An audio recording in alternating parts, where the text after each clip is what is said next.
Hi అండి, welcome to ప్రకృతి. ఈరోజు వీడియో స్పెషల్ మామిడికాయ పచ్చడి. అదేనండి, కారం ఊరగాయ ఆవకాయ అంటాం కదా, మామిడికాయ పచ్చడి. నేను ఎలా పెట్టాను, ఆవపిండి ఉప్పు కారం ఎంత వేసాను అన్నది ఇప్పుడు వీడియోలో చూసేద్దాం.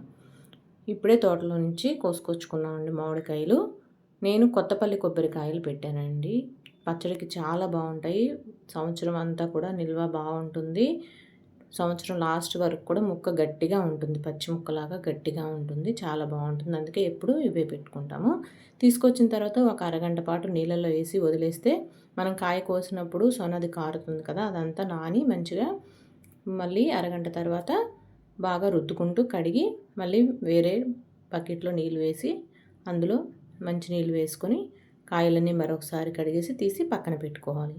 పక్కన పెట్టుకున్న కాయలు ఒక కాటన్ క్లాత్ వేసుకొని ఆ క్లాత్ మీద వేసి ఒక అరగంట పాటు తడి లేకుండా శుభ్రంగా తుడిసి ఆరబెట్టుకోవాలి. ఆరిన తర్వాత కాయకి చివర మన తొడెం దగ్గర ఉంటుంది కదా, దాన్ని చిన్నది చాకుతోని కానీ కత్తిపెట్టుతోని కానీ తీసివేయాలి. ఇప్పుడు శుభ్రంగా ఆరాలండి. కాయ ఏమాత్రం తడి ఉన్నా పచ్చడి బూజు పడుతుంది. అందుకే శుభ్రంగా తడి లేకుండా తుడుచుకున్న తర్వాత ఇప్పుడు ముక్కలు కట్ చేసుకోవాలి.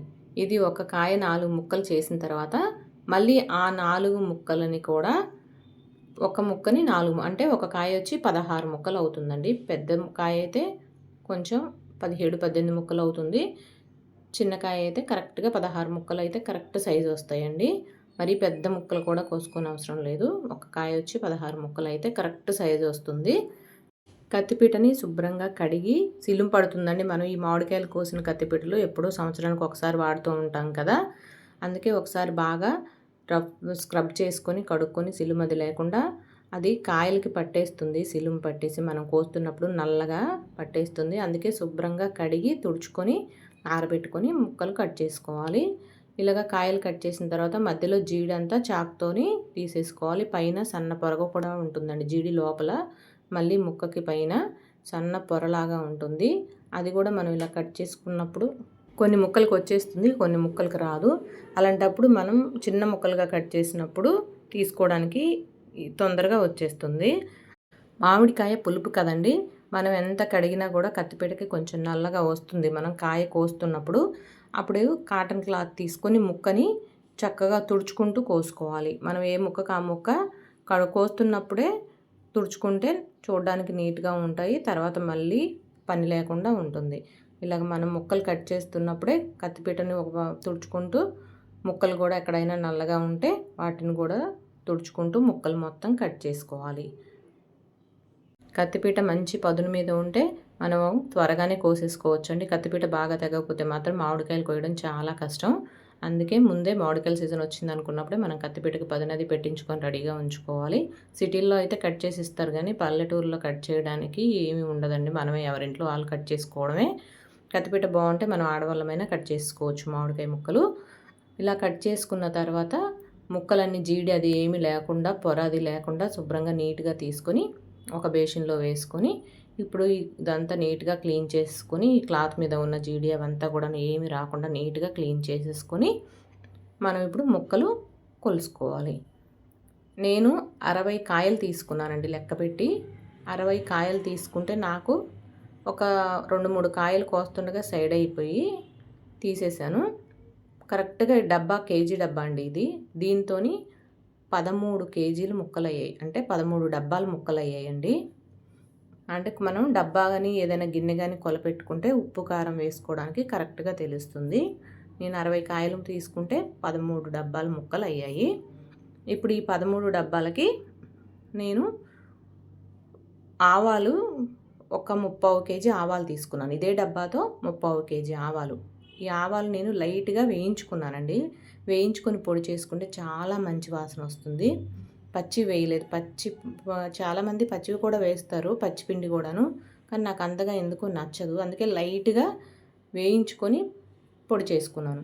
అది పొడి చేసుకుంటే కేజీ డబ్బా నిండా వచ్చిందండి. ఫుల్గా వచ్చింది, గ్యాప్ లేకుండా కేజీ డబ్బా నిండా వచ్చింది. అది బేషన్లో వేసుకొని ఇప్పుడు మెంతులు ఒక 150 గ్రాములు మెంతులు తీసుకున్నానండి. ఆ 150 గ్రాముల మెంతులు కూడా మంచిగా, ఇవి మాత్రం కొంచెం ఎక్కువగానే చిటపడలాడేలాగా వేయించుకోవాలి. మంచి ఎరుపు రంగు వచ్చేలాగా వేయించుకొని బాగా మెత్తగా మిక్సీ చేసుకోవాలి. మిక్సీ చేసుకుని మెంతి పొడి కూడా ఆవు పొడిలో వేసుకోవాలి. ఇప్పుడు కొంచెం ముందుగా మనం ఆవు పొడి చేసి పెట్టుకున్నాం కదా, ఆవు పొడిని మిక్సీలో వేసుకొని పొట్టు తీయకుండా కొన్ని ఎల్లుల్లిపాయలు, ఒక 100 గ్రాముల వరకు వెల్లుల్లిపాయలు పొట్టు తీయకుండా అవి ఈ ఆవు పిండిలో వేసి కచ్చా పచ్చాగా మిక్సీ చేసుకోవాలి. మరి మెత్తగా చేసుకోవద్దండి. కచ్చా పచ్చాగా చేసుకొని ఒక్కసారి అలా తిప్పితే సరిపోతుంది. మిక్సీ ఆన్ చేస్తే సరిపోతుంది. ఎక్కువసేపు చేయొద్దు. అలా చేయడం వల్ల పచ్చడి మంచి స్మెల్ వస్తుందండి. ఎక్కువ మెత్తగా చేయకుండా ఒక్కసారి ఆవు పిండిలో వేసి వెల్లుల్లిపాయలు ఆన్ చేస్తే మంచి వాసన వస్తుంది మనం నూనె పోసి కలిపేసరికి. అలాగే ఒలుసుకున్న వెల్లుల్లిపాయలు నేను ఈ పచ్చడి మొత్తానికి కలిపి ఒక 3/4 కేజీ ఎల్లుల్లిపాయలు వేసుకున్నానండి. మంచి పెద్ద సైజు చూసి తెచ్చుకొని ఒక 3/4 కేజీ ఎల్లుల్లిపాయలు ఒలుచుకొని వేసుకున్నాను. ఇప్పుడు ఉప్పు నేను ప్యాకెట్ ఉప్పే తీసుకున్నానండి. మేము చిన్నప్పుడైతే మా అమ్మమ్మ వాళ్ళు, అమ్మ వాళ్ళు కల్లుప్పు తెచ్చి ఎండలో పెట్టి దంచి జల్లించి వేసేవాళ్ళు. మనకిప్పుడు అంత ఓపిక లేదు కదా, అందుకే ప్యాకెట్లే తీసుకున్నాను నేను. 2 ప్యాకెట్లు ఇవి కేజీ ప్యాకెట్లు అండి. ఒక ప్యాకెట్ మొత్తం వేసి ఇంకో ప్యాకెట్లో కొంచెం, అంటే ఈ డబ్బా నిండా వేస్తే కేజీ పావు ఉప్పు అయితే ఈ డబ్బా నిండా వచ్చింది వేసుకున్నాను. తర్వాత అయినా వేసుకోవచ్చండి. 3వ రోజు మళ్ళీ మనం పచ్చడి కలుపుతాం కదా, ఏ మాత్రమైనా సరిపోకపోయినా ఆ రోజు చూసుకొని వేసుకోవచ్చు. ముందే ఎక్కువ వేసుకుంటే పచ్చడిలోంచి తీయలేం కదా, అందుకే కేజీ డబ్బా నిండా వేసాను నేను. అంటే కేజీ పావు కొలతకి కేజీ డబ్బా నిండా వేసాను. కాటాకేమో ఒక ప్యాకెట్ ఒక పావు కేజీ వేసాను. కారం మాత్రం కొంచెం ఎక్కువగానే వేసుకున్నాను. మేము కారం కొంచెం ఎక్కువగా తింటాము. పైగా మామిడికాయ పచ్చడికి ఉండాలి కూడా. కొలత ప్రకారం కూడాను ఒక కేజీ డబ్బా నిండా వేసి మళ్ళీ 2వ డబ్బా 3/4 డబ్బా వేసాను. అంటే పావు తక్కువగా 2 డబ్బాలు వేసాను. కరెక్ట్గా సరిపోతుందండి కారం కొంచెం తక్కువ తింటాము, మేము ఎక్కువ తినలేము అనుకున్న వాళ్ళు కొంచెం తగ్గించి వేసుకోవచ్చు. మేము కొంచెం కారం, మామిడికాయ పచ్చడి అనగానే కొంచెం ఘాటుగా ఉండాలి అనుకుంటాం కదా, అందుకే పావు తక్కువ 2 డబ్బాలు కారం వేసాను నేను. ఇప్పుడు ఇదంతా వేసుకొని ఒకసారి మొత్తం కలిసేలాగా ఉప్పు, కారం, ఆవపిండి, మెంతిపిండి, ఎల్లుల్లిపాయలు అన్నీ కలిసేలాగా బాగా కలుపుకోవాలి. ఇది బాగా కలిసిన తర్వాత ఇంకొక బేషన్ తీసుకొని అందులో నూనె వేసుకోవాలి. నేను శనగ నూనె తెప్పించుకున్నానండి. శనగ నూనె కానీ నువ్వుల నూనె కానీ అయితే పచ్చడికి చాలా బాగుంటుంది. నేను శనగ నూనె వేసుకున్నాను. ఒక 3 కేజీలు తెప్పించానండి ఇందులో కనీసని. ఇప్పుడు మాత్రం ఒక 2 కేజీలు బేషన్లో వేసుకొని ఈ ముక్కలన్నీ నూనెలో కొంచెం కొంచెంగా ముక్కలు వేసుకుంటూ నూనెలో బాగా తడిపిన తర్వాత అవి తీసి మనం కలిపి పెట్టుకున్న ఉప్పు, కారం ఉన్నాయి కదా, అందులో వేసి ఒకసారి అటు ఇటు ముక్కలకి ఉప్పు, కారం, మెంతిపిండి, ఆవపిండి పట్టేలాగా బాగా కలిపేసి జాడీలో వేసుకోవాలి. ఇలా వేయడం వల్ల నూనె తగులుతుంది కదా ముక్కకి, ఉప్పు కారం బాగా పడుతుంది. పొడి పొడిగా లేకుండా ముక్కకు బాగా అంటుకుంటుంది ఉప్పు కారం నూనెలో వేసి తీసి వేయడం వల్ల. ఇప్పుడు జాడీలో కొంచెం అడుగున నూనె వేసుకొని, మనం పొడి పొడిగా ఉంటుంది కదా ఇది, అందుకు కొంచెం నూనె వేస్తే ఆ నూనె తడికి ఉప్పు తొందరగా కరుగుతుంది. జాడీలో కొంచెం అడుగున నూనె వేసుకోవాలి. ఇప్పుడు ముక్కలు మొత్తం ఇలాగే నూనెలో ముంచుకుంటూ తీసి ఉప్పు కారంలో కలుపుకొని మొత్తం జాడీకి ఎత్తుకోవాలి. నూనె సరిపోకపోయినా, ఉప్పు కారం సరిపోకపోయినా మళ్ళీ మనం 3వ రోజు పచ్చడి మొత్తం కలుపుతాం కాబట్టి బాగా కలిసేలాగా అప్పుడు చూసుకొని వేసుకోవచ్చు. ముందే వేసుకోవద్దండి, ఎక్కువ వేసుకుంటే మరి తీయలేం కాబట్టి. తర్వాత 3వ రోజు మనం ఏం చాలలేదనుకున్నా ఉప్పు కానీ, కారం కానీ, నూనె అయినా ఏదైనా 3వ రోజు కలుపుకోవచ్చు. అందుకే ఇప్పుడు ముక్క తడిసేలాగా జస్ట్ నూనె వేసుకుంటే సరిపోతుంది. ఇలాగే మొత్తం కలిపి జాడీకి ఎత్తుకోవాలి. నాకు ఈ 13 డబ్బాల ముక్కలు 2 జాడీలకి వచ్చాయండి. మీడియం సైజు 2 జాడీలకి ఫుల్గా వచ్చింది పచ్చడి. పచ్చళ్ళకి మాత్రం శనగ నూనె కానీ, నువ్వుల నూనె కానీ వాడుకోవాలండి. రిఫైండ్ ఆయిల్ వేస్తే అది కొత్తలో బాగానే ఉంటుంది కానీ ఉండగా పచ్చడి ఒక రుచి, వాసన ఏమీ లేకుండా పోతుంది. శనగ నూనె అయితే చాలా టేస్టీగా ఉంటుంది. పచ్చడి పెడుతుంటే చక్కగా మనం వీధిలో పెడుతుంటే వీధంతా కూడా వాసన వస్తుంది. ఎల్లుల్లిపాయలు అవి శనగ నూనె, ఆవపిండి, మెంతిపిండి కలిసేసరికి చక్కటి వాసన వస్తుంది కూడాను. మనం రిఫైండ్ ఆయిల్తో పెట్టుకుంటే ఆ వాసన అన్నది ఉండదు, ఆ రుచి ఉండదు. ఇలా మొత్తం జాడీలకు ఎత్తుకొని శుభ్రంగా తుడుచుకొని అంచులవి ఇలా పైన ఏదైనా క్లాత్ కప్పుకొని ఒక 3 రోజుల పాటు వదిలేయాలి. 3 రోజుల తర్వాత చూడండి పచ్చడి కొంచెం లోపలికి కూడా వెళ్ళిపోయింది, నూనె పైకి వచ్చింది. ఇప్పుడు ఇది మొత్తం మనం 2 జాడీలకు విడివిడిగా ఎత్తుకున్నాం కదా.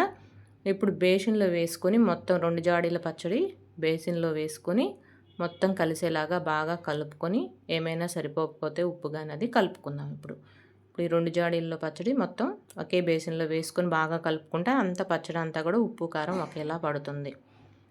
మామిడికాయ పచ్చడికి ఎప్పుడైనా కారం మంచి కారం కుదరాలండి. మంచి కారం అయితేనే పచ్చడి రుచిగా ఉంటుంది.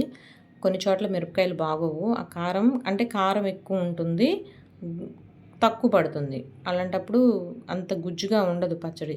అందుకే చూసుకొని తీసుకోవాలి. కాయలు తీసుకొని మంచిగా కారం ఆడించుకుంటే పచ్చడి అన్నది బాగుంటుంది.